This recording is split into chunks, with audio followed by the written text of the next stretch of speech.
নাগেশ্বরীতে স্বাস্থ্যের জন্য ফলিত পুষ্টি বিষয়ক ৩ দিন ব্যাপী প্রশিক্ষণ কর্মশালা অনুষ্ঠিত হয়েছে। বিস্তারিত থাকছে মোহাম্মদ রফিকুল ইসলামের প্রতিবেদন। নাগেশ্বরীতে উপজেলা প্রশাসন হল রুমে ২৬শে আগস্ট মঙ্গলবার সকাল থেকে শুরু হয়ে ২৮শে আগস্ট বৃহস্পতিবার পর্যন্ত প্রশিক্ষণের সমাপ্তি অনুষ্ঠানে উপস্থিত ছিলেন উপজেলা কৃষি কর্মকর্তা কৃষিবিদ শাহরিয়ার হোসেন। প্রশিক্ষক হিসেবে উপস্থিত ছিলেন রংপুর পীরগঞ্জ ফলিত পুষ্টি গবেষণা ও প্রশিক্ষণ ইনস্টিটিউট আঞ্চলিক কার্যালয় থেকে বৈজ্ঞানিক কর্মকর্তা ডক্টর সাদেকুল ইসলাম ও নুরুন নবীর সহকারী বৈজ্ঞানিক কর্মকর্তা। কর্মশালায় দুভাগে মোট ৬০ জনকে প্রশিক্ষণ দেওয়া হয়। এক গ্রুপে ছিল এনজিও কর্মী, ইমাম, পুরোহিত, শিক্ষক সহ ৩০ জন এবং অপর গ্রুপে কৃষক কৃষানি ৩০ জন। ৩ দিনব্যাপী প্রশিক্ষণে উৎপাদিত সবজি ফল এর সঠিক ব্যবহার ও পুষ্টি নিয়ে আলোচনা করা হয় এবং হাতে কলমে বিভিন্ন সবজির খামার, গরুর খামার ঘুরে দেখানো হয়।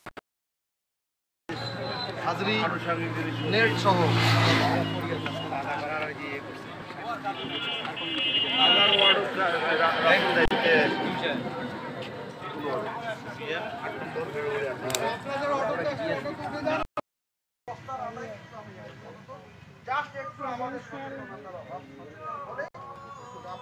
জায়গা কম, বাড়ির ছাদে আছে, বাড়ির ছাদ আছে, আপনি 10টা বস্তা লাগান, খুব বেশি দরকার নেই, 10টা বস্তা করেন, 20টা বস্তা করেন। ওই বস্তা আমরা মরিচ চাষ করতে পারি, এই যে মরিচের অনেক দাম এখন।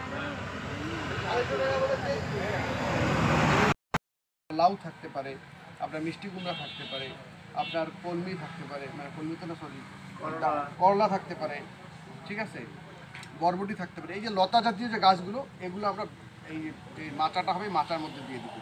পাশাপাশি কিছু পুষ্টির যে ফলের যেগুলো রয়েছে, যেমন আমাদের যেগুলো হলো অল্প জীবনকালের আম গাছ এখানে লাগা যাবে না, কারণ আমের শিকড় দিলে আমার পুষ্টি বাগানটা নষ্ট হয়ে যাবে। যেগুলো হলো পেরেনিয়াল ক্রপ, 1 বছর 2 বছর,